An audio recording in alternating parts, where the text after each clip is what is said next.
Christ. There is something about the sacrifice of Christ, and that's what I want us to look at, because when we look at chapter 4 and 5, there is a focus. The focus is on the throne and the people that are around that throne.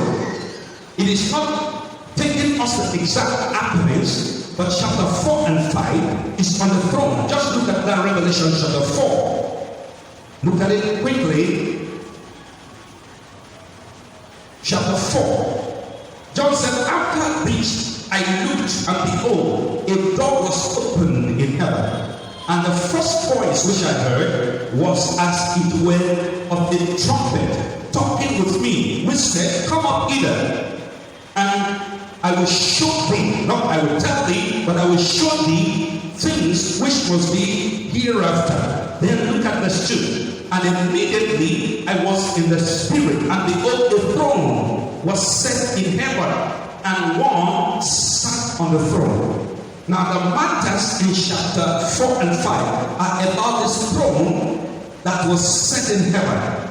Now when you look at chapter 4 and chapter 5, it looks like a paradox, because here is a throne and the Lord is on that throne. In chapter 5, the Lord is the Lamb on the throne, and so the Lord is put in the ground.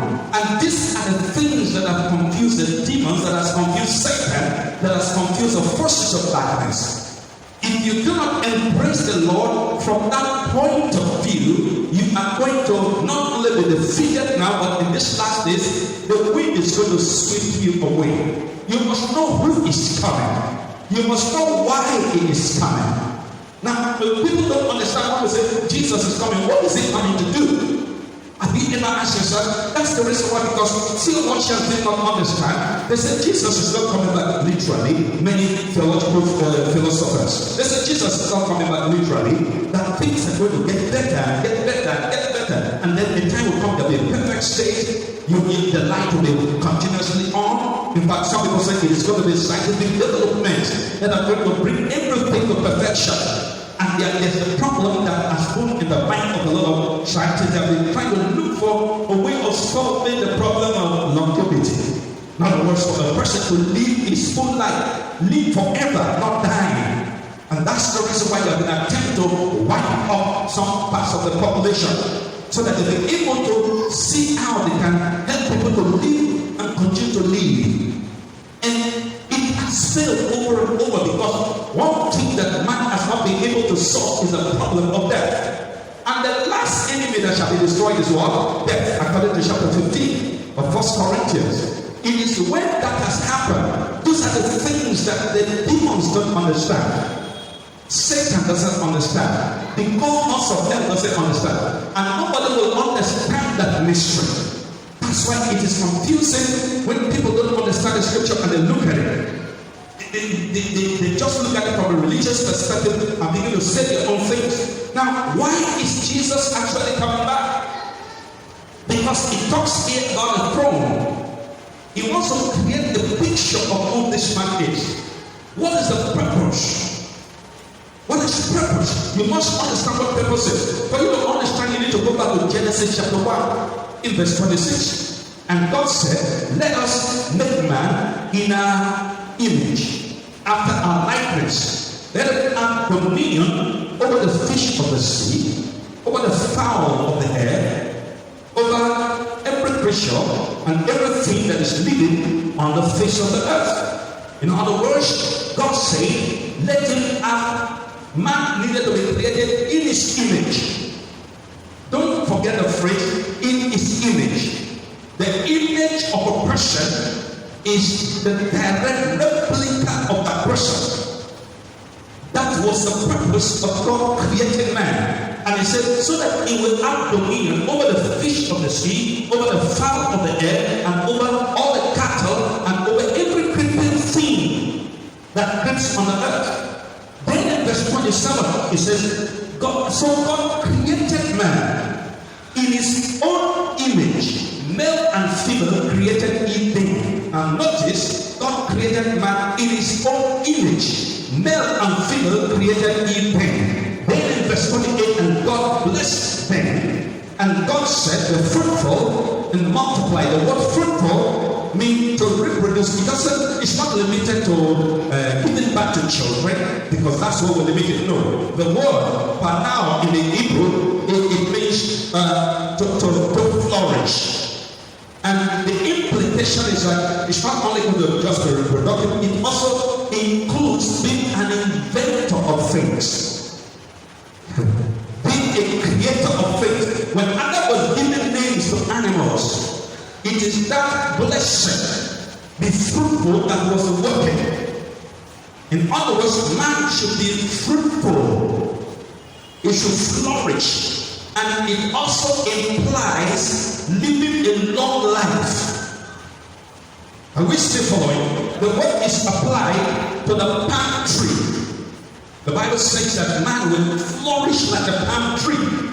So it says the fruit will multiply, increase, have plenty children. So fruitfulness, multiplication are not one and the same thing. Then he said, the fruit will multiply, replenish the earth, refill the earth, subdue it, have dominion over everything on the earth. Have dominion means that you're going to rule, you're going to be able to manage all the things on the face of the earth. But on what condition, on what ground? How will man be to be able to manage everything on the face of the earth? How will man be to control? Now, even the greatest countries, the scientists that are there are confused about natural phenomena. Who can control earthquake? Who can control the tsunami wave? But man is supposed to control it and tell the sea that's a boundary. Creating embankments have not been able to control tsunami waves. Tsunami waves are broken through. There is nothing that people have done to be able to control things like earthquake.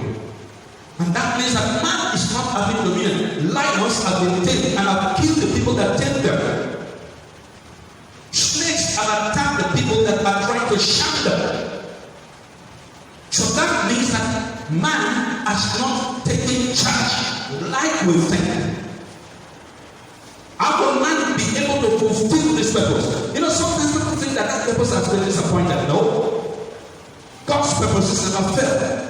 It will come to pass. And that is a mystery about the Christ. Are we still together? The Christ. That is a mystery about him. Now, go with me back to the book of Romans. Look at Romans. Let's look at that mystery. We need to understand that mystery. Adam fell. But does that cause the plan of God about his creating man in his own image and likeness to fail? Absolutely not. Romans in chapter 8. Let's look at verse number 29. Okay, I will start with verse 18 first, because that's very important. Romans 8 from verse number 18. Look at it. For we reckon, or I reckon, that the sufferings of the present time are not worthy to be compared with the glory which shall be revealed in us. Now remember, this revelation is for the church. It's for God's people, God's chosen people. Now,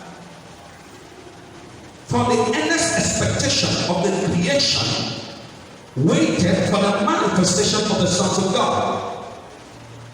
The sons of God are those who are going to bear the image and the likeness of God. Now look at what it says. For the creature or the creation was made subject to vanity, not willingly, but by reason of him who has subjected the same in hope. Because the creation itself shall also be delivered from the bondage of corruption into the glorious liberty of the children of God. Are we still together? Now in verse 22, for we know that the whole creation groaneth and travaileth in pain together until now. And not only they, but ourselves also, which are the first fruits of the Spirit, even we ourselves groan within ourselves, waiting for the adoption, that is, or the redemption of our body. our bodies have not been redeemed. Adam was created perfect. Adam was created in the image and likeness of God, resembling God. And the plan of God was that when you saw Adam, you see God. I wish you come and get it. He was supposed to be in the image and the likeness of God, reflecting God. That's why Genesis 2 verse 45, it says the man and his wife were naked, they were not ashamed. Why? Because of the glory of God upon them.